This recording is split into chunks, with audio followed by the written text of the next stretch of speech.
Institute of Engineering and Technology. Good morning, students. Today we are going to start higher order differential equations and the second part of general solution, which is after complementary function, and it is known as particular integral.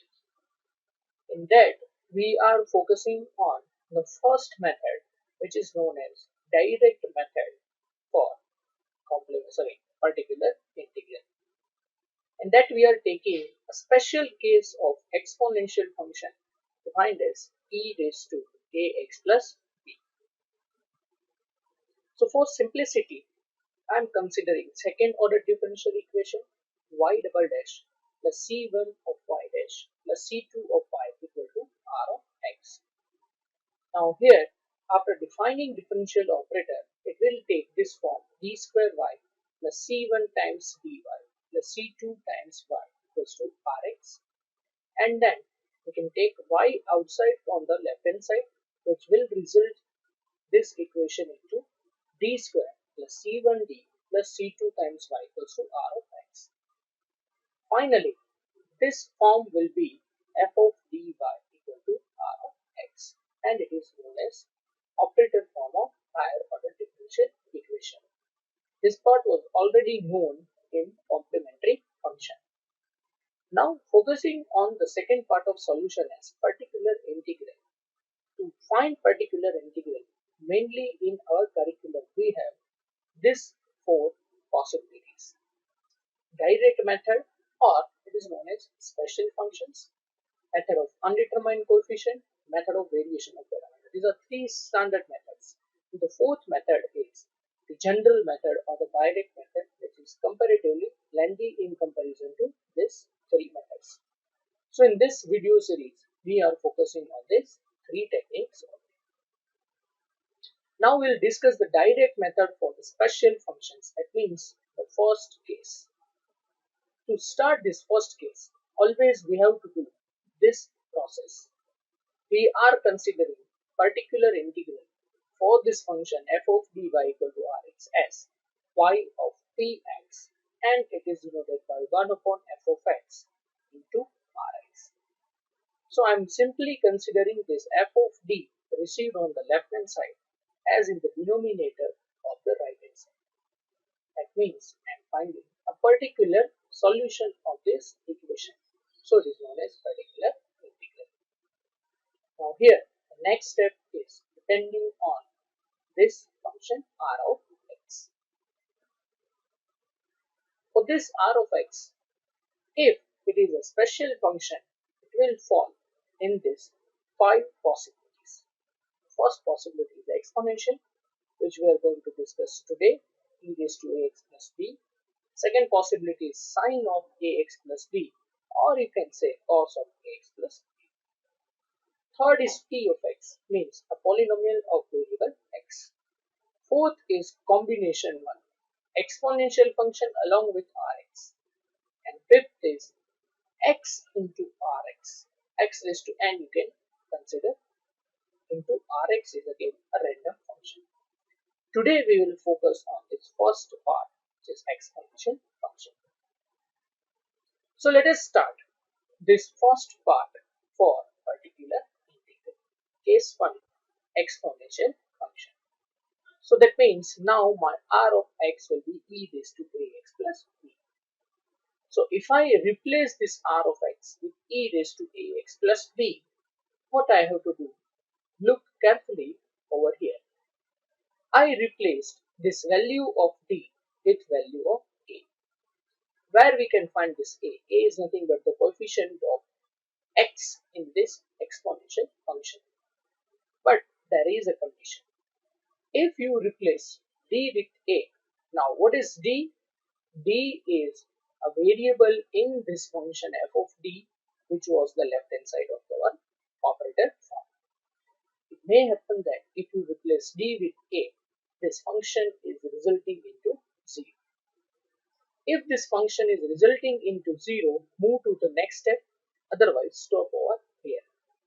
The main motive of this technique is to replace d with a and to receive non-zero derivative.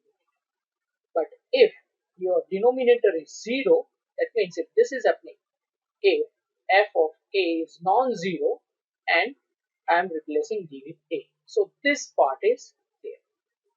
But if f of a is 0 and f dash of a is non-zero, then it will take this one. So again I am repeating, simply replace d with a and check whether denominator is 0 or non-zero. If it is non-zero, stop over here. If it is 0, consider its derivative and then eventually multiply it by x. Always do practice of writing this big bracket and outside the bracket there is x. Now it may happen that in first order derivative also if you replace d with a, your answer is 0 in denominator. In such case, repeat the same process. Take 1 upon f double dash of a and then again multiply outside by x. So it will give you x square in bracket 1 upon f double dash of a. You can go so on until you receive non-zero denominator. This is the general process to take direct method for particular integral in case of exponential function. Let us consider examples. Suppose I have y double dash minus 5y dash plus 4y equals to e raised to 2x. Now, as we know complementary function also, now we are going for the general solution. So first of all, I will find complementary function, and for that I need operator form of equation. So I am taking d square minus 5d plus 4y equals to e raised to 2x. Take this auxiliary equation f of d equals to 0, which eventually will give you two real non-repeated roots 1 and 4. And for that, I am considering the case of distinct real roots. C1 e raised to x, first root, C2 e raised to 4x, second root. This will be my first part of general solution. Now coming to the second part, which is particular integral.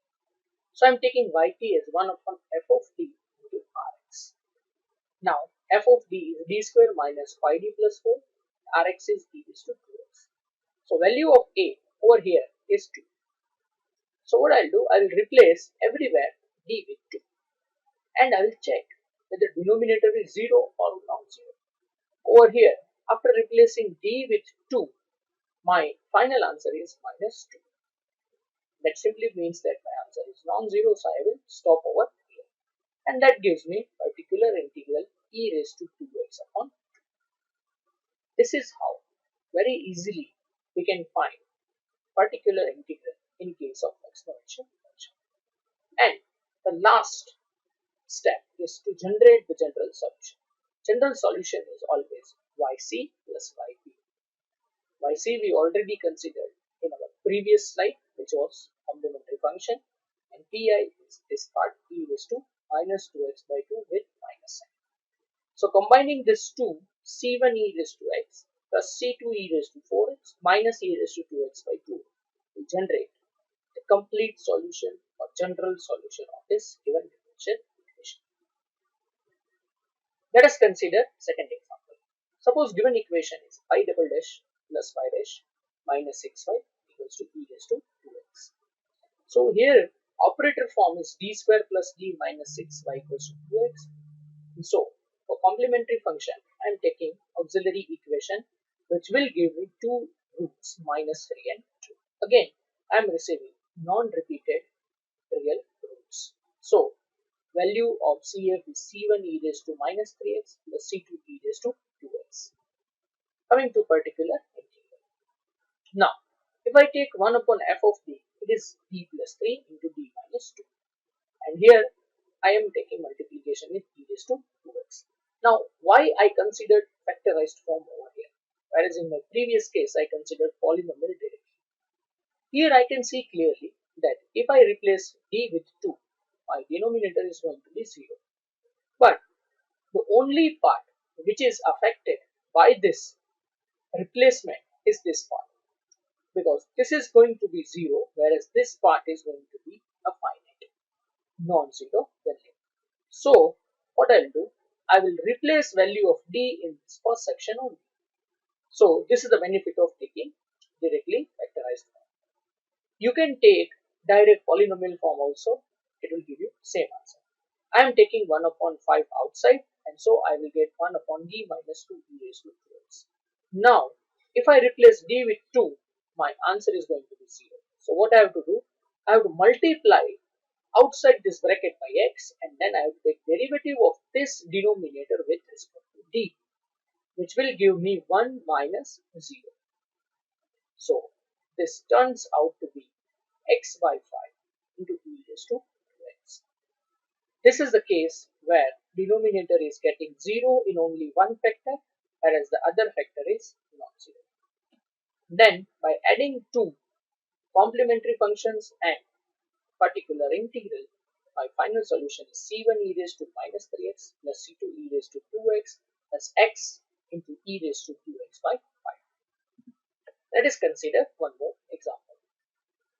Y triple dash, y double dash minus 4y dash plus 4y equals to e raised to 2x. Take operator form d square minus 4d plus 4 into y equals to 2x. Factorize it. It gives the repeated real roots. So accordingly, I am taking c1 plus c2x e raised to 2x. This is my first part of solution, complementary function. Coming to particular integral. Now here, if I take 1 upon d minus 2 whole square into e raised to 2x, first time whenever I will try to replace d with 2, it will give me 0. So what I have to do? I have to multiply outside by x, and I have to take denominator's derivative with respect to d. That gives me 2 times d minus 2. Now again I will try to replace d into this part, d by 2 into this part, but still it is resulting into 0. So I have to apply the same process one more time. Multiply outside by x, so x is already over here, one more time it is multiplied by x, so it is x square, and take derivative of denominator. 2 is constant, derivative of d minus 2 with respect to d is 1. So my answer over here is x square by 2 e raised to 2x. Then taking yc plus yp will give me c1 plus c2x e raised to 2x plus x square e raised to 2x by 2. My fourth and the last example is y double dash minus 4y dash plus 4y equal to 5. So these are the possibilities which can